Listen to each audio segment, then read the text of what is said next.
ഈശോ മിശിഹായിക്ക് സ്തുതിയായിരിക്കട്ടെ. ഹല്ലേലൂയ. കുഞ്ഞുങ്ങളെ, കുടുംബാംഗങ്ങളെ, സുഖമാണല്ലോ അല്ലേ? രാവിലെ തന്നെ വിശുദ്ധ കുർബാന അർപ്പിച്ചു. നിങ്ങളെ പ്രത്യേകം ഓർത്തിട്ടുണ്ട് കേട്ടോ. കുർബാന സമർപ്പിക്കുന്നു. പിന്നെ അതേപോലെ തന്നെ ഇനി ക്ലാസ്സിന് കയറാം. അപ്പൊ രാവിലെ തന്നെ ടോക്കൺ എടുത്തേക്കാം അല്ലേ? പ്രാർത്ഥിക്കണം കേട്ടോ. നമ്മുടെ കപ്പോച്ചിൻ അച്ഛന്മാർ, ഡീക്കന്മാർ നല്ല ബെസ്റ്റ് അച്ഛന്മാരാകാൻ വേണ്ടി പ്രാർത്ഥിക്കണം. Price the Lord. ഇന്ന് പ്രത്യേകിച്ച് ഒരു നന്മറും ചൊല്ലി പ്രാർത്ഥിക്കുന്നു. കുറച്ച് ആൾക്കാർ ചോദിച്ചായിരുന്നു, ജോലിക്ക് പോകുന്നതിന് മുമ്പ് ഒരു ആശ്രമം സ്വീകരിച്ചിട്ട് പോകുന്ന ഒരു ബ്ലെസ്സിങ് തരുന്നിടാവോ എന്ന് ചോദിച്ചിട്ടുണ്ടായിരുന്നു. എന്നാൽ പിന്നെ അതങ്ങ് ആയിക്കോട്ടെ. ഇന്ന് അതിനു വേണ്ടി എല്ലാ ദിവസവും ജോലിക്ക് പോകുന്നതിന് മുമ്പ് ഒരു ആശ്രമം സ്വീകരിച്ച് ദൈവകൃപയിൽ ആശ്രയിച്ച് പോകണം. ദൈവകൃപയിൽ ആശ്രയിച്ച് പോയിട്ടേ കാര്യമുള്ളൂ. അതിനുവേണ്ടി നമുക്കൊരു നന്മറും ചൊല്ലി ഒരു ബ്ലെസ്സിങ് ഇന്ന് കർത്താവ് തരും അല്ലേ? പ്രാർത്ഥിക്കാം. നന്മ നിറഞ്ഞ മറിയമേ സ്വസ്തി, കർത്താവ് അങ്ങയോട് കൂടെ സ്ത്രീകളിൽ അങ്ങ് അനുഗ്രഹിക്കപ്പെട്ടവളാകും. അങ്ങയുടെ ഉദരത്തിന് ഫലമായി ഈശോ അനുഗ്രഹിക്കപ്പെട്ടവനാകും. പരിശുദ്ധ മറിയമേ തമ്പുരാന്റെ അമ്മേ, പാപികളായ ഞങ്ങൾക്ക് വേണ്ടി ഇപ്പോഴും ഞങ്ങളുടെ മരണസമയത്തും തമ്പുരാനോട് അപേക്ഷിച്ചു കൊള്ളണമേ. ആമേൻ. Praise the Lord. ഇന്നത്തെ നമ്മുടെ വിഷയത്തിന്റെ തലക്കെട്ട് ലൂക്കായുടെ വിശേഷം 11-ാമത്തെ അധ്യായത്തിന്റെ 13-ാം തിരുവചനത്തെ അടിസ്ഥാനപ്പെടുത്തിയാണ്. തലക്കെട്ട് കൊടുത്തിരിക്കുന്നത് ഇങ്ങനെ, ഗോസ്പൽ ലൂക്ക് ചാപ്റ്റർ 11:13. തലക്കെട്ട് ഇങ്ങനെയാണ്: എല്ലാ ദിവസവും ചോദിച്ചോ, കൂടുതലേ കിട്ടും. അത് നല്ലൊരു വചനമാണ് എൻ്റെ പ്രിയപ്പെട്ട സഹോദരങ്ങളെ. അതായത് മക്കൾക്ക് നല്ല ദാനങ്ങൾ കൊടുക്കാൻ ദുഷ്ടരായ നിങ്ങൾക്ക് അറിയാമെങ്കിൽ സ്വർഗസ്ഥനായ പിതാവ് തന്നോട് ചോദിക്കുന്നവർക്ക് എത്രയധികമായി പരിശുദ്ധാത്മാവിനെ നൽകുകയില്ല. അല്ലേ? നല്ലൊരു വചനമാണ്.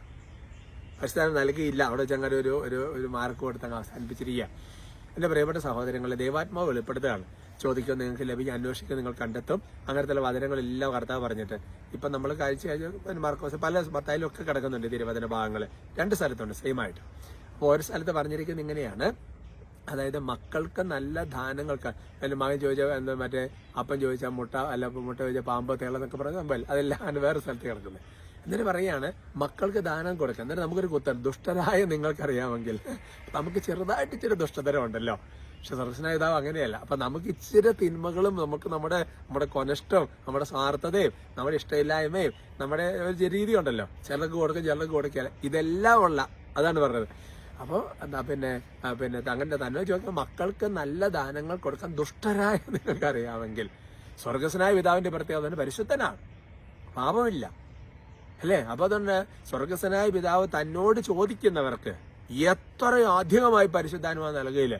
മറ്റേ സുവിശേഷത്തിൽ കിടക്കുന്ന എത്രയോ എത്ര നന്മകൾ നൽകുകയില്ല എന്നുള്ള. ഇവിടെ പരിശുദ്ധ ഏറ്റവും വലിയ നന്മ, സ്വർഗത്തിന്റെ നന്മ നമുക്ക് കിട്ടാനുള്ളത് പരിശുദ്ധ റുഹായാണ്, പരിശുദ്ധാരൂപിയാണ്, പരിശുദ്ധാത്മാവാണ്. അതുകൊണ്ട് എൻ്റെ പ്രിയപ്പെട്ട സഹോദരങ്ങളെ, ഇനി പരിശുദ്ധാത്മാവിന്റെ അളവ് കോലിനെ കുറിച്ച് ഞാൻ ചിലപ്പോൾ എവിടെയെങ്കിലുമൊക്കെ പറഞ്ഞിട്ടുണ്ടാവും. അതിനൊരു അളവ് കോലാണ്. എന്നാന്നറിയാവോ? നല്ല കൊടുക്കുന്നത്, അളവ് കൂടാതെ കൊടുക്കും. ചോദിക്കുന്നതിൽ കൂടുതലേ തരുവുള്ളൂ അല്ലേ? ചോദിക്കുന്നതിൽ കൂടുതൽ ആഗ്രഹിക്കുന്നതിൽ ചോദിക്കുന്നതിൽ കൂടുതൽ ചെയ്തു തരാൻ കഴിവുള്ളൂ. Efesians 3:20. അതുകൊണ്ട് എൻ്റെ പ്രിയപ്പെട്ട സഹോദരങ്ങളും എല്ലാ ദിവസവും ചോദിക്കണം. പരിശുദ്ധാത്മാഭിഷേകത്തിന്റെ ഇതിന് വരും എന്ന് പറഞ്ഞാൽ നമ്മുടെ ഉള്ളിൽ ജ്ഞാനസ്നാന സൈലമരത്തിന്റെ പരിശുദ്ധാത്മാവ് ഉണ്ട്. മാമോസ് സ്വീകരിക്കാത്തവരാണെങ്കിൽ വചനം കേൾക്കുമ്പോൾ നിങ്ങളിൽ പരിശുദ്ധ റുഹ ഉജ്ജ്വലിക്കുകയാണ്. അതുകൊണ്ടുണ്ട്. അപ്പൊ നമ്മൾ എന്താ വീണ്ടും പരിശുദ്ധാത്മാവിനെ ഇങ്ങനെ തരണം നടത്തിയ പുറത്തുനിന്നല്ല അകത്തു നിന്നുള്ള പരിശുദ്ധാത്മാവിന്റെ പ്രവർത്തനങ്ങൾ പന്തക്കൊസ്തായിൽ എന്നതുപോലെ സജീവം. അതെല്ലാ ദിവസവും ചോദിക്കണം, എല്ലാ ദിവസവും ചോദിക്കണം. അത് ഉന്നതത്തെ ശക്തി ധരിച്ചിട്ട് ഇറങ്ങാവുള്ളൂ എന്ന് പറഞ്ഞാൽ ഒരു ദിവസത്തേക്ക് വേണ്ടിയിട്ടുള്ളതല്ല പന്തക്കൊസ്ത, എല്ലാ ദിവസത്തേക്ക് വേണ്ടിയിട്ടുള്ള എല്ലാ ദിവസവും ചോദിക്കണം. ചോദിച്ചാലുള്ള മെച്ചം എന്താണെന്നറിയോ? മെച്ചം എന്ന് വെച്ചാൽ ചോദിക്കുന്നതിൽ കൂടുതൽ കാര്യമുള്ളൂ അല്ലേ? എന്നെ പോയി ചോദിച്ചു പൂന്തോട്ടം തന്നു എന്നൊക്കെ പറഞ്ഞ രീതിയിലാണ്. അതുപോലെയാണ് ദൈവാത്മാവ് കൊണ്ട് തരുവുള്ള എൻ്റെ സഹോദരങ്ങൾ.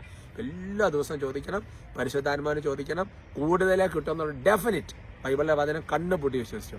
കർത്താവ് അനുഗ്രഹിക്കട്ടെ കേട്ടോ. നമുക്ക് സ്തുതിക്കാം. Hallelujah, hallelujah, hallelujah. ഉച്ചത്തിൽ സ്തുതിക്കാം. ഈശോയെ ഞങ്ങളങ്ങനെ സ്തുതിക്കുന്നു, ആരാധിക്കുന്നു, നന്ദി പറയുന്നു. കർത്താവ് അത്ഭുതകരമായ സാന്നിധ്യവും കൃപകളും ഞങ്ങൾക്ക് നൽകണമേ. കർത്താവ് കുടുംബങ്ങളെ, വ്യക്തികളെ ആശീർവദിക്കുന്നു. ഈ വചനം എല്ലാ ദിവസവും കർത്താവെ ചോദിച്ച് പ്രാർത്ഥിച്ച് ശക്തി സംഭരിച്ച് പോകാൻ തക്കത് ദൈവകൃപ നിങ്ങളെ താങ്ങട്ടെ. കർത്താവ് ദൈവം പ്രത്യേകിച്ച് നന്മറഞ്ഞും ചൊല്ലി പ്രാർത്ഥിച്ച് ജോലിക്ക് പോകാൻ അതിന് മുൻപുള്ള ഒരു ബ്ലെസ്സിംഗ് ആയി ഇത് സ്വീകരിക്കണമേ. ഇന്ന് പ്രത്യേകിച്ച് ജോലിക്ക് പോകാൻ വേണ്ടി പൊരുങ്ങി തയ്യാറായി കർത്താവിന് തൊട്ടും ബ്ലെസ്സിംഗ് സ്വീകരിക്കുന്ന അല്ലെങ്കിൽ യാത്രയിൽ ബ്ലെസ്സിംഗ് സ്വീകരിക്കുന്നു. അങ്ങനെയുള്ളവരെ പ്രത്യേകം ഇപ്പോൾ ആശീർവദിക്കുകയാണ്. കർത്താവായ ദൈവമേ, 1:15 പ്രകാരം നിങ്ങളല്ല നിങ്ങളുള്ള കൃപ കൂടുതൽ അധ്വാനിക്കാൻ ഇടവരട്ടെ എന്ന് പ്രാർത്ഥിക്കുന്നു.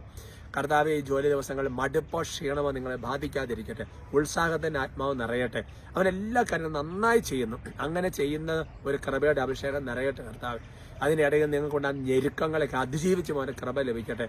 കർത്താവെ മറ്റുള്ള നിങ്ങൾക്ക് അനുകൂലമാനിക്കാൻ ഇടവരട്ടെ എന്ന് പ്രാർത്ഥിക്കുന്നു. അല്ലാതെ എളിമപ്പെട്ട് നിൽക്കാൻ ഒരു കൃപ നിങ്ങൾക്ക് തരട്ടെ എന്ന് പ്രാർത്ഥിക്കുന്നു. നിങ്ങൾക്ക് ജോലി മേഖലകളിൽ എന്നേക്കും ഒരു അനുഗ്രഹ ഉയർച്ച ഉണ്ടാകട്ടെ. നിങ്ങളുടെ നന്മ സ്വീകരിക്കുന്നവരെ നിങ്ങളെ പ്രതി കർത്താവിന് നന്ദി പറയും ഇടവരട്ടെ. അതുവഴി കൂടുതൽ കൃപകൾ നിങ്ങൾക്കുണ്ടാകട്ടെ എന്ന് പ്രാർത്ഥിക്കുന്നു.